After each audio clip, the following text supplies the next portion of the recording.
আসসালামু আলাইকুম সবাইকে। আশা করি আপনারা সবাই ভালো আছেন। আজকের এই ভিডিওতে আমি অর্থোপেডিক্সের 4টা ইনস্ট্রুমেন্ট নিয়ে আলোচনা করব। সেগুলো হচ্ছে dynamic hip screw plate, dynamic কন্ডাইলের screw plate, orthopedic screw driver এবং ডাইনামিক কম্প্রেশন প্লেট।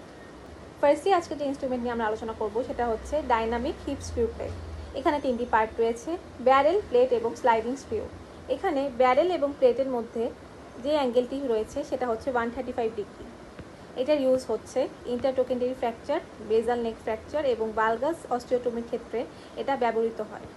সেকেন্ডলি আজকে যে ইনস্ট্রুমেন্ট নিয়ে আমি আলোচনা করব সেটা হচ্ছে ডাইনামিক কন্ডাইলার স্ক্রু প্লেট।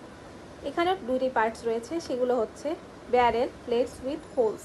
এখানে প্লেট এবং ব্যারেলের মধ্যে অ্যাঙ্গেলটি হচ্ছে 95 ডিগ্রি।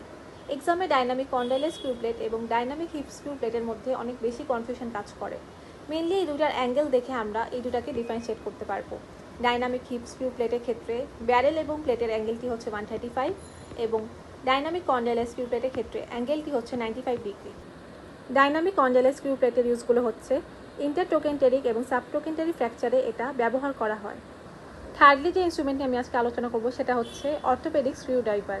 এটার পার্টসগুলো হচ্ছে হ্যান্ডেল, বডি এবং হেক্সাগোনাল বেভেল। এটার ইউজগুলো হচ্ছে ফ্র্যাকচার ফিক্সেশনের সময় স্ক্রু অ্যাপ্লাই করতে এটা ইউজ করা হয় এবং স্ক্রু রিমুভালের জন্য আমরা অর্থোপেডিক স্ক্রু ড্রাইভারকে ইউজ করতে পারি।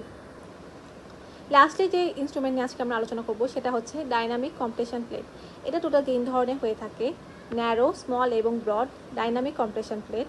ন্যারো ডিসিপি হিউমারাস এবং টিবিয়াতে ইউজ করা হয়, স্মল ডিসিপি রেডিয়াস এবং আলনাতে ইউজ করা হয় এবং ব্রড ডিসিপি ফিমারে ব্যবহার করা হয়।